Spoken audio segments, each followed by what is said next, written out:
سامعین با تمکین، اب آئیے ایک عظیم الشان موضوع پر دعوت خطابت دے رہا ہوں، یعنی وہ کلام پاک جس کی حقانیت و صداقت اور معجز نمائی نے کائنات کو زیر و زبر کر دیا۔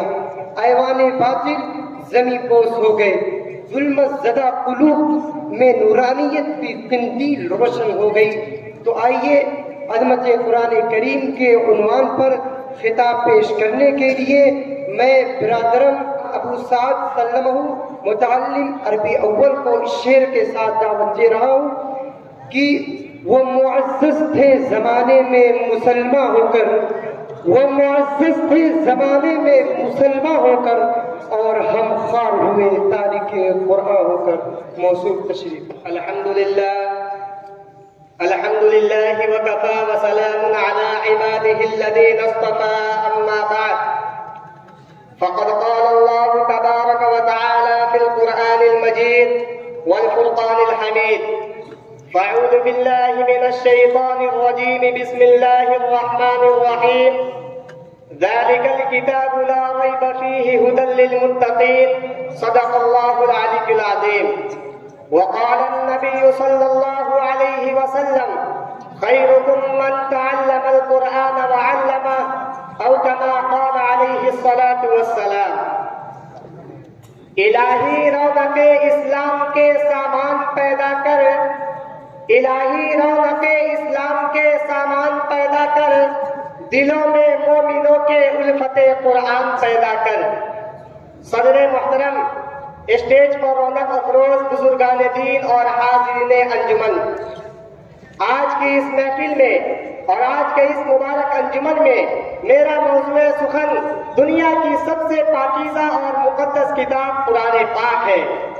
ہمیں چڑھتے سورج کی طرح یقین ہے کہ اس کی زبان مقدس، بیان مقدس، اور جو فصاحت و بلاغت کا ٹھاٹھے مارتا سمندر ہے، جس کے متعلق ارشاد ربانی ہے کہ قرآن وہ کتاب ہے جس کے صادق اور برحق ہونے میں کوئی شک و شبہ نہیں، اور جس کے بارے میں محسن انسانیت حضور پاک صلی اللہ علیہ وسلم نے ارشاد فرمایا: خیرکم من تعلم القرآن وعلمہ، کہ تم میں سب سے بہتر وہ شخص ہے جو قرآن پاک کو سیکھے اور سکھائے۔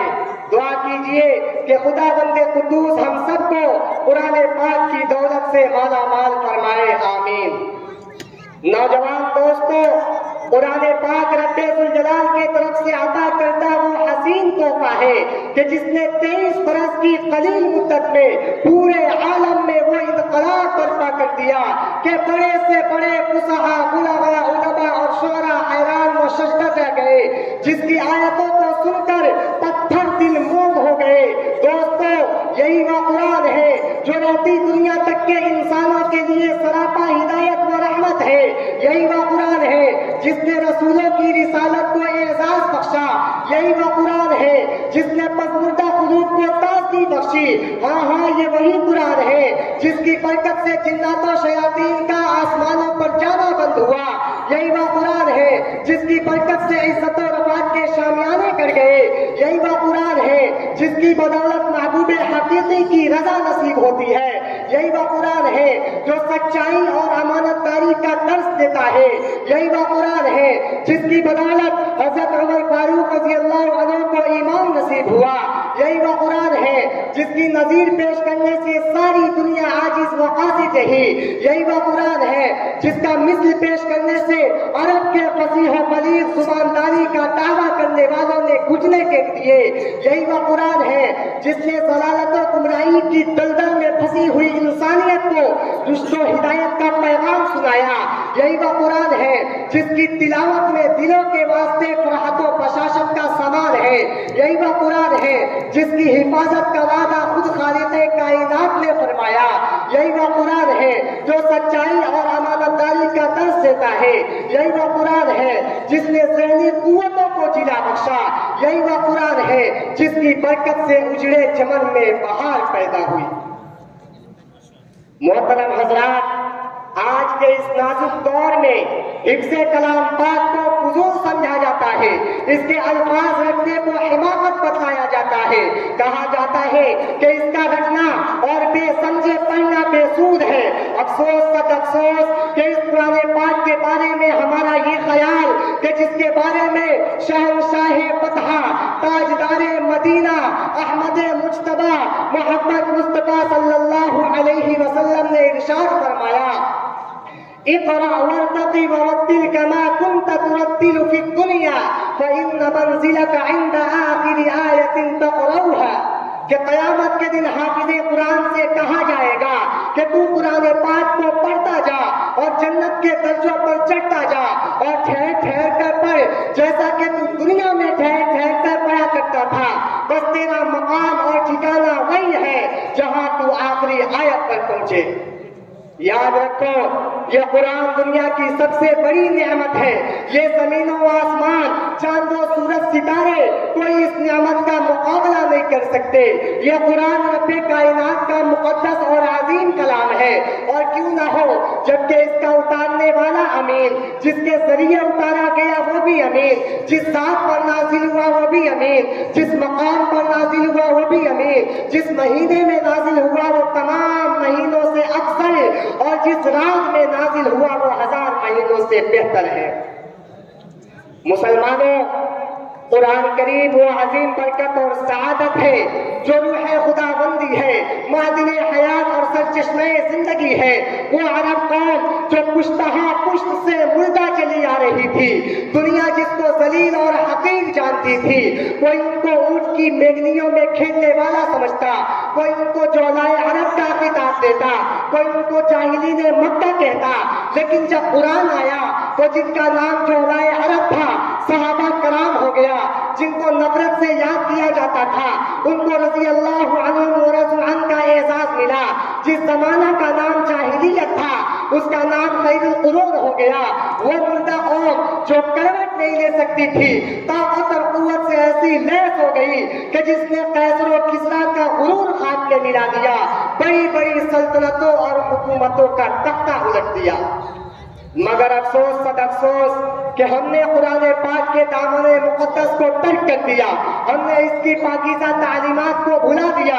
نتیجہ یہ ہوا کہ وہ مسلم قوم جس کے سر پر عزت و رفعت کا تاج تھا ذلت و رسوائی کی غار میں جا گری، وہ قوم کامیابی جس کے آگے بڑھ کر استقبال کرتی تھی ناکامی اس کا مقدر بن گئی، وہ مسلم قوم جس کی ایک آواز پر افریقہ کے جنگل میں رہنے والے خونخوار درندوں نے میدان خالی کر دیا تھا، آج ایک چیٹی بھی اس کا حکم ماننے کو تیار نہیں۔ وہ قوم جس نے کبھی حکومت و سلطنت کا فریضہ انجام دیا تھا آج غلامانہ زندگی بسر کر رہی ہے، وہ قوم جس پر کبھی تاریخ نازا تھی آج ماتم پورا ہے، وہ قوم جس کی ماضی روشن اور تابناک تھی حال و مستقبل اس کا تاریخ ہے۔ مسلمانوں، سمجھو اور ہوشیار ہو جاؤ، غفلت کا پردہ چاک کرو، قرآن پاک سے وابستہ ہو جاؤ، ورنہ یاد رکھو تاریخ ہمیں کبھی معاف نہیں کرے گی۔ حاضرین انجمن، جانثار صحابہ کرام کے کتب خانے میں قرآن پاک کے علاوہ کوئی کتاب نہ تھی، اسی کو لے کر وہ آگے بڑھے اور کامیابی ان کے قدم چومتی چلی گئی۔ وہ قرآن تھا جس کی برکت سے بدر کے میدان میں 313 نے مکہ کی قسمت رکھ دی۔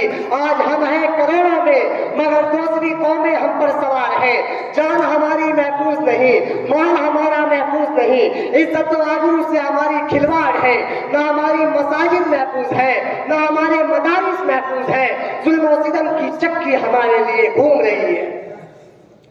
حضرات، میں پوچھنا چاہتا ہوں کہ وہ کون سی چیز تھی جس نے صحابہ کرام میں ایسی طاقت اور قوت پیدا کی کہ ایک صحابی 1000 کے مقابلے میں بھاری ہوتے تھے؟ دوستو، وہ یہی قرآن پاک تھا۔ کسی نے سچ کہا کہ وعدہ غلبہ ہے مومن کے لیے قرآن میں، وعدہ غلبہ ہے مومن کے لیے قرآن میں، پھر جو تو غالب نہیں کچھ ہے کسر ایمان میں۔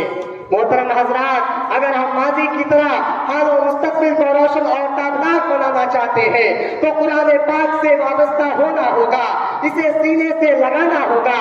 اگر ہم چاہتے ہیں کہ دنیا کے ساتھ ہماری آخرت بھی سنور جائے تو اس کی تعلیمات پر عمل کرنا ہوگا۔ خدا نخواستہ آج ہم نے اپنے بچوں کو 2 پیسے کی لالچ میں دین سے دور رکھا اور ہماری نظر اخروی نعمتوں کے بجائے دنیاوی ڈگریوں پر رہی، تو یاد رکھیے خدا کے یہاں جواب دینا ہوگا۔ اسی پر میں اس شعر کے ساتھ اپنی تقریر کو ختم کرتا ہوں کہ سب کتابوں سے بھلا قرآن ہے، یہ ہمارا دین ہے، ایمان ہے۔ سب کتابوں سے بھلا قرآن ہے، یہ ہمارا دین ہے، ایمان ہے۔ ہم کریں گے اس کی عزت اور ادب جسم میں جب تک ہماری جان ہے۔ وآخر دعوانا ان الحمد للہ رب العالمین۔